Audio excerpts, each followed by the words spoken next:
بسم الله الرحمن الرحيم الحمد لله رب العالمين والصلاة والسلام على أشرف المرسلين وعلى آله وصحبه أجمعين رب اشرح لي صدري ويسر لي أمري واحلل عقدة من لساني يفقهوا قولي। All India Muslim personal law board की जानिब से वक्फ बचाओ कॉन्स्टिट्यूशन बचाओ शहर गंगावती में मुनक्किद किया हुआ इस प्रोग्राम में तशरीफ फरमा हजरत सैयद सवर चिश्ती साहिब उद्दीन असीन अजमेर शरीफ दामद बरकातहू और इस प्रोग्राम के सदरे जलसा शेख सैयद बदरुद्दीन खादरी साहब आज के इस प्रोग्राम में तशरीफ फरमा दूर से कलकत्ता से आए हुए हजरत मौलाना अबू तालिब रहमानी दामद बरकातहू अभी आपका सामने खिताब फरमाए all India Muslim personal law board के कन्वीनर हजरत मौलाना मकसूद इमरान रशादी साहब दामद बरकातहू हमारे आपका सामने खिताब फरमा है कर्नाटक के जर्नलिस्ट श्री शिवसुंदर सर, हजरत मौलाना इफ्तिकार अहमद खासमी साहब दामद बरकातहू, हजरत मौलाना मोहम्मद अली हिमायती कोपड़ा दामद बरकातहू, हजरत मौलाना शेख फरीद उमरी मानवी दामद बरकातहू। मुझे हमारे सदरे जलसा ने कन्नड़ में बात करने के लिए कहा है। सबको कन्नड़ तो मालूम होता है ना, मैं समझता हूं उनको गंगावती का लोग कन्नड़ अच्छे तरीके से जानते हैं। दूसरा क्या है, एक तो मीडिया वाले हैं उनको भी मालूम होना चाहिए और पूरा लाइव चल रहा है, पूरा कर्नाटका देख रहा है।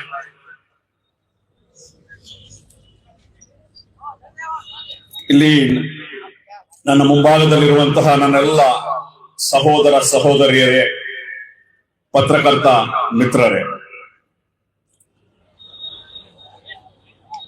ಏನು ಭಾರತದ ಪಾರ್ಲಿಮೆಂಟ್ ಪಾಸ್ ಮಾಡಿ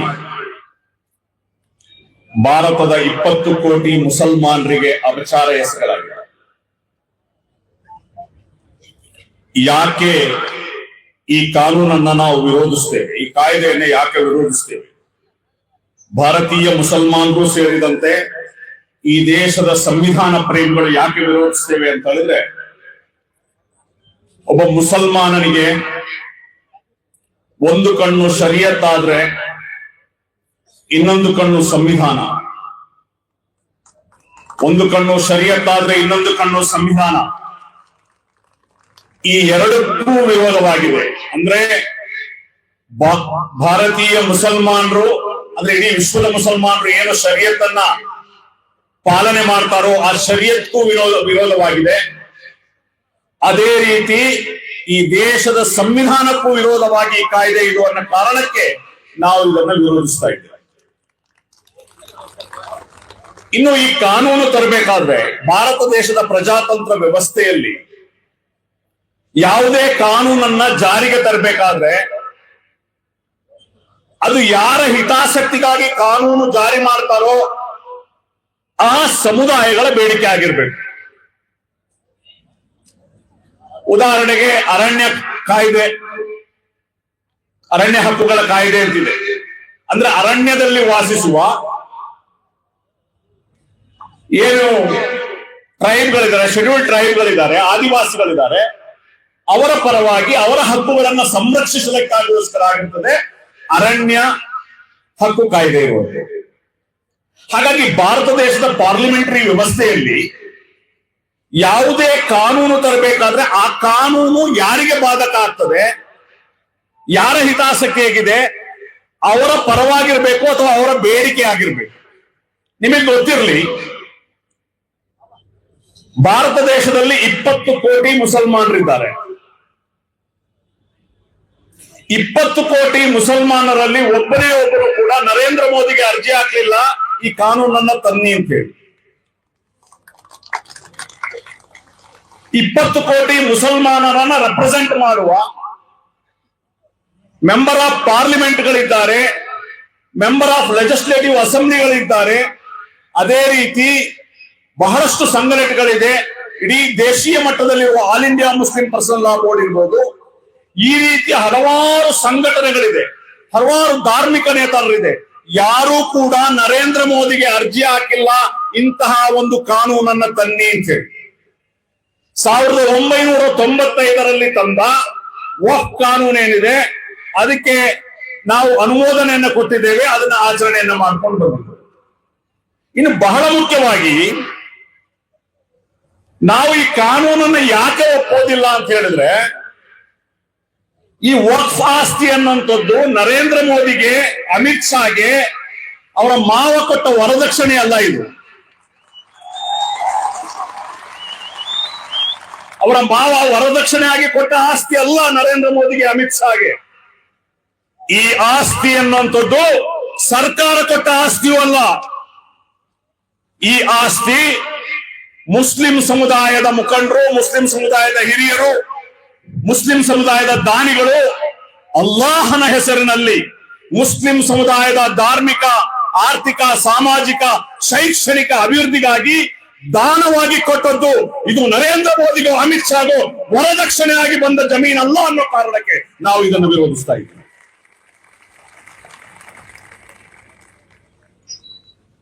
ಎಷ್ಟರ ಮಟ್ಟಿಗೆ ಇವರು ಇಷ್ಟೊಂದು ಸಂವಿಧಾನ ವಿರೋಧಿಯಾಗಿ ಇದನ್ನ ಮಾಡಿದ್ದಾರೆ ಅಂತ ಹೇಳಿದ್ರೆ, ಈ ಹೊಸ ಕಾನೂನಿನಲ್ಲಿ ಆಲ್ರೆಡಿ ನಮ್ಮ ಶಿವಸುಂದರ್ ಅವರು ಇದನ್ನ ಪ್ರಸ್ತಾಪ ಮಾಡಿರ್ತಾರೆ. ಈವರೆಗೆ 1995ರ ಕಾನೂನಿನ ಪ್ರಕಾರ ವಕ್ಫ್ ಅನ್ನುವಂಥದ್ದು ಯಾರು ಬೇಕಾದ್ರೂ ದಾನ ಮಾಡಬಹುದಿತ್ತು, ಯಾರು ಬೇಕಾದ್ರೂ ದಾನ ಮಾಡಬಹುದಿತ್ತು. ಒಬ್ಬ ಹಿಂದೂ ಆಗಿರ್ಲಿ, ಕ್ರಿಸ್ತನಾಗಿರ್ಲಿ, ಬೌದ್ಧನಾಗಿರ್ಲಿ, ಅಥವಾ ಯಾವುದೇ ಮತವನ್ನ ನಂಬದವರಾಗಿರ್ಲಿ, ಅವರಾದ್ರೂ ವಕ್ಫ್ಗೆ ದಾನ ಮಾಡುವಂತಹ ಒಂದು ಅಧಿಕಾರ ಇತ್ತು, ಅದು ಅವರ ಹಕ್ಕು. ಇವತ್ತು ಈ ಆಕ್ಟ್ ಏನಿರ್ತದೆ ಅಂತ ಹೇಳಿದ್ರೆ, ನೀವು ವಕ್ಫನ್ನ ದಾನ ಮಾಡಬೇಕಾದ್ರೆ 5 ವರ್ಷದ ಪ್ರಾಕ್ಟೀಸಿಂಗ್ ಮುಸಲ್ಮಾನ್ ಆಗಿರ್ಬೇಕು. ಏನರ್ಥ ಪ್ರಾಕ್ಟೀಸಿಂಗ್ ಮುಸಲ್ಮಾನ ಅಂತಂದ್ರೆ? ಕಾನೂನಲ್ಲಿ ಹೇಳುವಂಥದ್ದು ಎಷ್ಟು ಮೂರ್ಖತನದ ಪರಮಾವಧಿ ಅಂತ ಹೇಳಿದ್ರೆ, ಪ್ರಾಕ್ಟೀಸಿಂಗ್ ಮುಸಲ್ಮಾನರನ್ನ ಅಳತೆ ಮಾಡೋದು, ಮೆಜರ್ ಮಾಡೋದು, ಅದನ್ನ ನೋಡೋದು ಯಾರು? ಪ್ರಾಕ್ಟೀಸ್ ಇನ್ನು ನಮಾಜ್ ಪಡ್ರಿ ಕ್ಯಾ, ಇನ್ನು रोजा रख रही क्या, इन्हों हज को जा रही क्या, इन्हों नमाज जाते वक्त वजू बनाती क्या ना, ऐसा जाती क्या? ये सब प्रैक्टिसिंग मुसलमान। ये क्या चौकीदार नरेंद्र मोदी अमित शाह को बैठेंगे क्या मस्जिद के सामने? ಮಸೀದಿಯ ಮುಂದ್ಗಡೆ ನರೇಂದ್ರ ಮೋದಿ ಮತ್ತು ಅಮಿತ್ ಶಾ ಬಂದು ಕೂತ್ಕೊಳ್ತಲ್ಲ, ಯಾವನ್ ನಮಾಜಿಗೆ ಬರ್ತಿದ್ದಾನೆ, ಯಾವನ್ ನಮಾಜ್ ಮಾಡ್ದ, ಯಾವನ್ ಮಾಡ್ಲಿಲ್ಲ, ಇವನು ಅಬ್ದುಲ್ಲಾ ಇವನ್ ಪ್ರಾಕ್ಟೀಸಿಂಗ್ ಮುಸ್ಲಿಂ, ಇವನು ಉಮರ್ ಇವನ್ ಪ್ರಾಕ್ಟೀಸಿಂಗ್ ಮುಸ್ಲಿಂ ಅಲ್ಲ. ಇದನ್ನ ಮೆಜರ್ ಮಾಡುವುದು, ಅಳತೆ ಮಾಡುವುದು, ಇದನ್ನ ಮಾಡೋದು ಯಾರು? ನರೇಂದ್ರ ಮೋದಿ ಬಂದು ಕೂರ್ತಾರ ಮಸೀದಿ ಮುಂದೆ? ಇದು ಮೂರ್ಖತನದ ಪರಮಾವಧಿ. ಅಂದ್ರೆ ಯಾರು ಬೇಕಾದ್ರೂ ವಕ್ಫ್ ಅಂದ್ರೆ ಅವರ ಜಮೀನ್ ಸರ್. ನನ್ನ ಜಮೀನನ್ನ ಕೊಡಕ್ಕೆ ನರೇಂದ್ರ ಮೋದಿ ಕೇಳಕ್ಕೆ ಯಾರು, ಅಮಿತ್ ಶಾ ಕೇಳಕ್ಕೆ ಯಾರು? ನನ್ನ ಜಮೀನು ಅಂತ ಸ್ವಂತದ್ದು, ಸರ್ಕಾರದಿಂದ ಕೊಟ್ಟದ್ದಲ್ಲ. ನಾನು ಕಷ್ಟಪಟ್ಟು ದುಡಿದ ನನ್ನ ಭೂಮಿಯನ್ನ ನಾನು ಯಾರಿಗೆ ಬೇಕಾದ್ರೂ ಕೊಡ್ತೀನಿ, ದಾರಿ ಹೋಗುವ ದಾಸಯ್ಯನಿಗಾಗಿ ಕೊಡ್ತೀನಿ. ನೀನ್ ಯಾರಪ್ಪ ಕೇಳಕ್ಕೆ ನರೇಂದ್ರ ಮೋದಿ?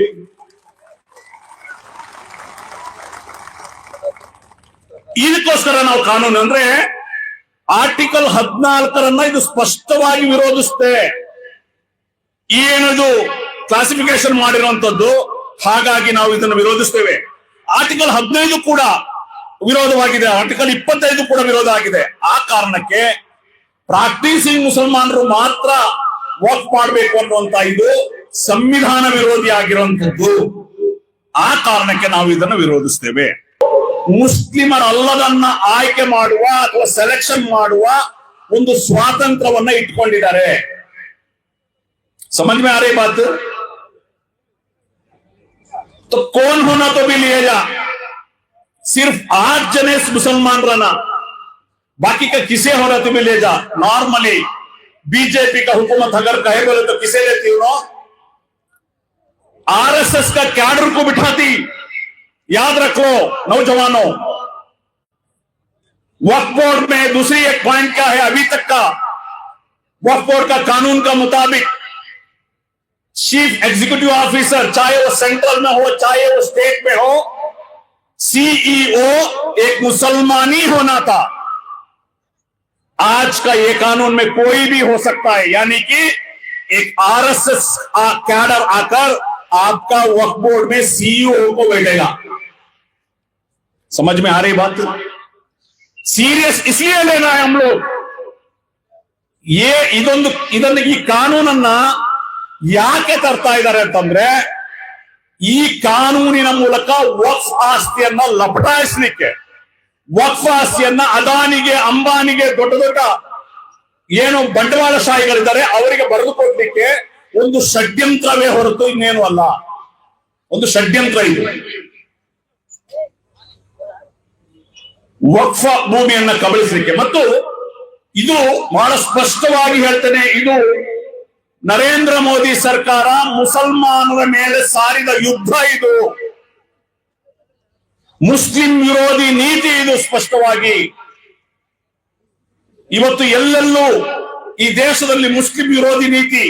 ನಿಮಗೆ ಗೊತ್ತಿರಬಹುದು, ಅಸ್ಸಾಂನಲ್ಲಿ 5,000 ಮನೆಗಳನ್ನ ಕೆಡವಲಾಯಿತು. 5,000. ನೀವು ಅರ್ಥ ಮಾಡ್ಕೊಳ್ಳಿ. ಅದರಲ್ಲಿ ಹೆಚ್ಚಿನವರು ಮುಸಲ್ಮಾನರು, ದಲಿತರು. ಇವತ್ತು ಬಿಹಾರದಲ್ಲಿ 65 ಲಕ್ಷ ವೋಟರ್ಗಳ ಹೆಸರನ್ನ ಕೈಬಿಡಲಾಗಿದೆ ಎಲೆಕ್ಷನ್ ಕಮಿಷನ್. ಈ ವೋಟರ್ ಲಿಸ್ಟ್ ಅನ್ನ ಎನ್ರೋಲ್ ಮಾಡೋದು ಯಾರು? ಹೆಸರನ್ನ ಸೇರಿಸೋದು ಎಲೆಕ್ಷನ್ ಕಮಿಷನ್. ನೀವೇ ಸೇರಿಸಿ ನೀವೇ ಮಾಡಿದ ಪಟ್ಟಿಯನ್ನ ನೀವೇ ಸರಿ ಇಲ್ಲ, ಅದರಲ್ಲಿ ತಪ್ಪು ಆಗಿದೆ ಅಂತ ಹೇಳಿದ್ರೆ ಯಾರು ಅದಕ್ಕೆ ಜವಾಬ್ದಾರರು? ಈ 65 ಲಕ್ಷದಲ್ಲಿ ಮೆಜಾರಿಟಿ ಮುಸಲ್ಮಾನರು ಮತ್ತು ದಲಿತರು ಮತ್ತು ಆದಿವಾಸಿಗಳು ಗೊತ್ತಿರಲಿ. ಅಂದ್ರೆ ನಾನು ಏನ್ ಹೇಳ್ತಾ ಇದ್ದೀನಿ ಅಂದ್ರೆ, ಮುಸ್ಲಿಂ ವಿರೋಧಿ ನೀತಿ ಆಗಿರ್ತದೆ ಇವರು ಎಲ್ಲಾ ಕಾನೂನಿನ ಮೂಲಕ ಮಾಡ್ತಾ ಇರುವಂತದ್ದು. ಅದೇ ರೀತಿ ಸ್ಟೇಟ್ ವಕ್ಫ್ ಬೋರ್ಡ್ ಅಲ್ಲಿ ಏನು 11 ಜನರ ನಾಮಿನೇಟ್ ಇರುವಂತದ್ರಲ್ಲಿ ಕೇವಲ 4 ಜನ ಮಾತ್ರ ಮುಸಲ್ಮಾನರು ಇರ್ಬೋದು. ಉಳಿದವ್ರನ್ನ ಯಾರನ್ನ ಬೇಕಾದ್ರೂ ಇವ್ರು ನಾಮಿನೇಟ್ ಮಾಡ್ಬೋದು. ಅದು ಹೇಳುತ್ತೆ ಈ ಆಕ್ಟ್. ಮೆಜಾರಿಟಿ ಯಾರ್ದಾಗ್ತದೆ? ಮುಸ್ಲಿಮರ ಅಲ್ಲದ ವ್ಯಕ್ತಿ ಆಗ್ತದೆ. ಯಾವ್ದಾದ್ರು ಪಾಸ್ ಆಗ್ಬೋದಾ? गंगावती से क्या कि बेचती वक्फ बोर्ड को, ये अप्रूव करा को देवकर को बोर्ड को, अंसारी साहब सिग्नेचर कर को सब कर को भेज डालती है। सीईओ आरएसएस वाला बैठा, 11 जने में 7 जने गैर कौम का आरएसएस का कैडर बैठी. पास होता है कभी? पास आಗುತ್ತಾ? ಯಾವ ಕಾರಣಕ್ಕೂ ಪಾಸ್ ಆಗೋದಿಲ್ಲ. ಅದೇ ಷಡ್ಯಂತ್ರಕ್ಕೋಸ್ಕರ ಆಗಿರ್ತದೆ ಇದನ್ನ ಮಾಡಿರುವಂತದ್ದು. ಅಂದ್ರೆ ಇದು ಹಿಂದೂ ದತ್ತಿ ಕಾನೂನಿಗೋ ಕ್ರೈಸ್ತರಿಗೋ ಯಾರಿಗೂ ಅನ್ವಯಿಸುವುದಿಲ್ಲ. ಅವರವರ ವ್ಯವಸ್ಥೆಯನ್ನ, ಅವರವರ ಧಾರ್ಮಿಕ ಸ್ಥಳಗಳನ್ನ ಅವರೇ ಮ್ಯಾನೇಜ್ಮೆಂಟ್ ಮಾಡಬೇಕು ಅನ್ನೋದು ಸಹಜವಾದಂತ ಕಾನೂನು. ಆದ್ರೆ ಇಲ್ಲಿ ಮುಸಲ್ಮಾನರಿಗೆ ಮಾತ್ರ ಈ ಕಾನೂನನ್ನ ವಿಧಿಸಲಾಗಿದೆ. ಹಾಗಾಗಿ ಹಲವು ಬಾರಿ ನಾನು ಹೇಳಿದ್ದೀನಿ, ಹಂಗಾದ್ರೆ ಮೈಸೂರಿನಲ್ಲಿ ಚಾಮುಂಡಿ ಬೆಟ್ಟದ ಪ್ರಾಧಿಕಾರ ಇದೆ, ಹಿಂದೂಗಳ ದೇವಸ್ಥಾನ, ಅಲ್ಲಿ ಅಬ್ದುಲ್ ಮಜೀದ್ಗೆ ಒಬ್ಬ ಮೆಂಬರ್ ಆಗಿ ಮಾಡ್ತೀರಾ? ನೀವು ಮಾಡ್ತೀರಾ? ಇಲ್ಲ. ಅಂದ್ರೆ ಅವರ ಧಾರ್ಮಿಕ ವಿಧಾನಗಳನ್ನ ಅವರೇ ಮಾಡ್ಬೇಕು. ಅಂದ್ರೆ ಇದು ಕೂಡ ನಮ್ಮ ಸಂವಿಧಾನಕ್ಕೆ ಮತ್ತು ಸಹಜ ಕಾನೂನಿಗೆ ವಿರುದ್ಧ ಅಂತ ಹೇಳಾಗಿರ್ತದೆ. ನಾವು ಇದನ್ನ ವಿರೋಧ ಮಾಡುವಂಥದ್ದು. ಮೂರನೇದು ಲಿಮಿಟೇಷನ್ ರೂಲ್. ಈ ಹೊಸ ಕಾನೂನು ಏನ್ ಹೇಳ್ತದೆ ಗೊತ್ತಾ? ಯಾರಾದ್ರೂ ವಕ್ಫ್ ಭೂಮಿಯನ್ನ ಕಬಳಿಸಿಕೊಂಡು 12 ವರ್ಷ ಆಗಿದ್ರೆ ಆ ವಕ್ಫ್ ಭೂಮಿ ಅವರಿಗೆ.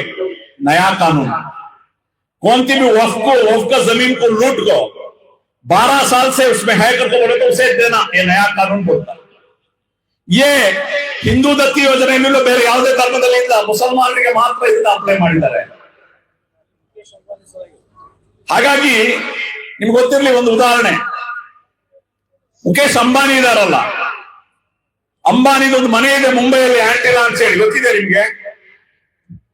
ಆಂಟಿಲಾ ಅಂತ ಹೇಳುವಂತ ಒಂದು 300ರಷ್ಟು ಬೆಡ್ರೂಮ್ ಇರುವ ಸರಿಸುಮಾರು ಎಷ್ಟೋ ಕೋಟಿಗಟ್ಟಲೆ ಇರುವಂತ ಒಂದು ಏನು ಅಂಟಿಲ್ ಇರುವಂತ ಮನೆ ಇದೆ ಅಂಬಾನಿದು, ಅದು ವಕ್ಫ್ ಜಮೀನು. ಇವತ್ತಿಗೂ ಕೂಡ ಸುಪ್ರೀಂ ಕೋರ್ಟ್ ನಲ್ಲಿ ಅದರ ಕೇಸ್ ನಡೀತಾ ಇದೆ. ಈ ಕಾನೂನು ಏನಾದ್ರೂ ಬಂದ್ರೆ 12 ವರ್ಷಕ್ಕೆ ಯಾರು ವಾಸ ಇದ್ದಾರೆ ಅಂತ ಅವ್ರಿಗೆ ಬಂದು ಅವ್ರಿಗೆ ಆಗ್ತದೆ ಅಂತಂದ್ರೆ ಈ ಆಟೋಮೆಟಿಕಲಿ ಯಾವ ಕೋರ್ಟ್ ಅಲ್ಲಿ ಏನೂ ನಡೆಯಲ್ಲ, ಈ ಕಾನೂನಿನ ಪ್ರಕಾರ ಭೂಮಿ ಅವ್ರಿಗೆ ಆಗ್ತದೆ. ಆದ್ರೆ ಇದು ಸುಪ್ರೀಂ ಕೋರ್ಟ್ ನ ಒಂದು ತೀರ್ಪಿಗೂ ವಕ್ಫ್ನ ಒಂದು ತೀರ್ಪಿಗೂ ವಿರುದ್ಧ. ಸುಪ್ರೀಂ ಕೋರ್ಟ್ ನ ತೀರ್ಪು ಏನ್ ಹೇಳ್ತದೆ, ಒನ್ಸ್ ವಕ್ಫ್ ಇಸ್ ಆಲ್ವೇಸ್ ವಕ್ಫ್. ಒಂದ್ಸಾರಿ ವಕ್ಫ್ ಆದ್ರೆ ಅದು ಆಲ್ವೇಸ್ ವಕ್ಫ್ ಅಂತ ಹೇಳಿ ಸುಪ್ರೀಂ ಕೋರ್ಟ್ ನ ತೀರ್ಮಾನ ಹೇಳ್ತದೆ. ಹಾಗಾಗಿ ಯಾರೇ ಎನ್ಕ್ರೋಚ್ ಮಾಡಿದ್ರು, ಎಷ್ಟೇ ವರ್ಷ ಎನ್ಕ್ರೋಚ್ ಮಾಡಿದ್ರು ಕೂಡ ವಕ್ಫ್ ಭೂಮಿ ಅವರಿಗೆ ಸ್ವತ್ತಾಗಲ್ಲ ಅನ್ನುವಂಥದ್ದು ಸುಪ್ರೀಂ ಕೋರ್ಟ್ ನ ನಿರ್ದೇಶನ ಇದ್ರೂ ಕೂಡ ಇವತ್ತು ಈ ಕಾನೂನನ್ನ ಮಾಡಿ ಭೂಮಿಯಿಂದ ಕಬಳಿಸಲಿಕ್ಕೆ ಒಂದು ಸಹಾಯ ಮಾಡ್ತಾರೆ. ಅಂದ್ರೆ ನರೇಂದ್ರ ಮೋದಿ ಮತ್ತು ಅಮಿತ್ ಶಾ ವಕ್ಫ್ನ ಭೂಮಿಗೆ ಲೂಟಿ ಮಾಡ್ಲಿಕ್ಕೆ ಭೂಗಳ್ಳರಿಗೆ ಪರ್ಮಿಟ್ ಅನ್ನು ಕೊಡುವಂತ ಒಂದು ಕಾನೂನು ಅಂತ ನಾನು ಇದನ್ನು ಹೇಳ್ತೇನೆ. ಅದಕ್ಕಾಗಿ ನಾವು ವಿರೋಧಿಸ್ತಾ ಇದ್ದೀವಿ ಇದನ್ನ. ಭೂಗಳ್ಳರಿಗೆ ಸಹಾಯ ಮಾಡ್ಲಿಕ್ಕೆ, ವಕ್ಫ್ ಭೂಮಿಯನ್ನು ಲೂಟಿ ಮಾಡ್ಲಿಕ್ಕೆ ಯಾರು ಲೂಟಿಕೋರರಿದ್ದಾರೋ ಆ ಲೂಟಿಕೋರರ ಪರವಾಗಿ ನರೇಂದ್ರ ಮೋದಿ ಮತ್ತು ಅಮಿತ್ ಶಾ ಸರ್ಕಾರ ಇದೆ ಅಂತ ಹೇಳಿ ಬಹಿರಂಗವಾಗಿ ಹೇಳಲಿಕ್ಕೆ ಇಚ್ಛೆ ಪಡ್ತೇನೆ ನಾನು. ಇದಾಗಿರ್ತದೆ ಘೋರ ಅನ್ಯಾಯ ಈ ಸಮುದಾಯದ ಮೇಲೆ ಆಗ್ತಾ ಇರುವಂತದ್ದು. ಇನ್ನು ಪತ್ರಕರ್ತರ ಗಮನವನ್ನು ನಾನು ಸೆಳೆಯಬೇಕು. ಪಾರ್ಲಿಮೆಂಟ್ ನಲ್ಲಿ ಈ ಬಿಲ್ ಅನ್ನ ಪಾಸ್ ಮಾಡ್ಬೇಕಾದ್ರೆ ಇವ್ರು ಏನ್ ಹೇಳಿದ್ರು ಗೊತ್ತಾ, ಇದು ಪಸ್ಮಾಂದ ಮುಸಲ್ಮಾನರಿಗೆ, ಬಡವ ಮುಸಲ್ಮಾನರಿಗೆ ಅನುಕೂಲ ಆಗ್ತದೆ ಇದರಿಂದ. गरीब मुसलमानों को मदद करने का ये बिल है करके बोले. कौन बोले सर? पार्लिमेंट में बिल्कुल ಬಡವರಿಗೆ ಸಹಾಯ ಮಾಡುವ, ಮುಸಲ್ಮಾನ್ ಬಡವರಿಗೆ ಸಹಾಯ ಮಾಡುವ ಇವರ ಮೊಸಳೆ ಕಂಡೀರಿದೆಯಲ್ಲ ಏನು ಅಂತ ತಮ್ಮ ಮುಂದೆ ಇಡ್ಲಿಕ್ಕೆ ಬಯಸ್ತೇನೆ. ನಿಮ್ಗೆ ಗೊತ್ತಿರಲಿ, ಈ ಸರ್ಕಾರ ಬಂದ ಮೇಲೆ ಅಲ್ಪಸಂಖ್ಯಾತರ ಬಜೆಟ್ ನಲ್ಲಿ 38% ಕಡಿಮೆ ಮಾಡಿದ್ದಾರೆ. जो पहले जो बजट था माइनॉरिटी के लिए उससे 38% कम किए हैं. ये बीजेपी हुकूमत आने के बाद 38% ಅಲ್ಪಸಂಖ್ಯಾತರ ಬಜೆಟ್ ನಲ್ಲಿ ಕಡಿಮೆ ಮಾಡಿದ ನರೇಂದ್ರ ಮೋದಿ ಮತ್ತು ಅಮಿತ್ ಶಾ ಸರ್ಕಾರ. ನೀವು ಹೇಳ್ತಾ ಇದ್ದೀರಾ ಮುಸಲ್ಮಾನರಿಗೆ ಸಹಾಯ ಮಾಡ್ಲಿಕ್ಕೆ, ಅಲ್ಪಸಂಖ್ಯಾತರ ಬಡವರಿಗೆ ಸಹಾಯ ಮಾಡ್ಲಿಕ್ಕೆ ಈ ಕಾನೂನನ್ನ ತಂದಿರಿ ಅಂತ ಯಾವ ಮುಖ ಇಟ್ಕೊಂಡು ಹೇಳ್ತಿದ್ರಿ ನೀವು? ನಾಚಿಕೆ ಆಗೋದಿಲ್ವ ನಿಮಗೆ? ಅದೇ ರೀತಿ ನಿಮಗೆ ಗೊತ್ತಿರಲಿ, ಮುಸಲ್ಮಾನರ ಬಡವರ ಮಕ್ಕಳ ಸ್ಕಾಲರ್ಶಿಪ್ ಅನ್ನ ಕಿತ್ತಾಕಿದ್ರು ಇವರು. ಸ್ಕಾಲರ್ಶಿಪ್ ಅನ್ನ ಕಿತ್ತಾಕಿದ್ರು ಇವರು. ಒಂದು ಅಂದ್ರೆ ಮುಸಲ್ಮಾನ ಎಜುಕೇಶನ್ ಮಾಡ್ಲಿಕ್ಕೆ ವಿದ್ಯಾರ್ಥಿಗಳಿಗೆ PhD ಮಾಡ್ಲಿಕ್ಕೆ ಒಂದು ಫೆಲೋಶಿಪ್ ಇತ್ತು ಕೇಂದ್ರದಲ್ಲಿ.